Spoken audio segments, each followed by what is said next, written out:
Benvenuti al Meteo. Un fronte di aria fredda irrompe dal nord Europa sull'Italia portando maltempo e anche un lieve calo termico. Vediamo nel dettaglio la situazione di mercoledì 2 ottobre.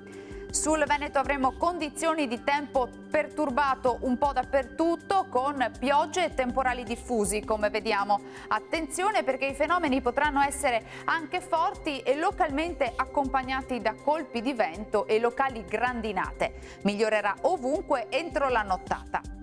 Temperature in lieve diminuzione, come detto, minime tra 11 e 18 gradi, massime tra i 19 e i 22 gradi circa.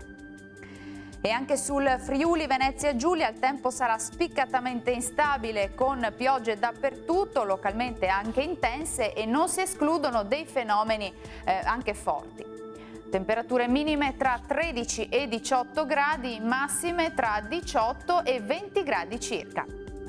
Uno sguardo infine al Trentino Alto Adige, dove la situazione sarà invariata. Anche qui il tempo sarà spiccatamente instabile con piogge diffuse, tuttavia in cessazione entro la nottata. Temperature minime sui 15 gradi, massime tra 24 e 25 gradi. Bene, questo aggiornamento meteo per ora termina qui. Arrivederci.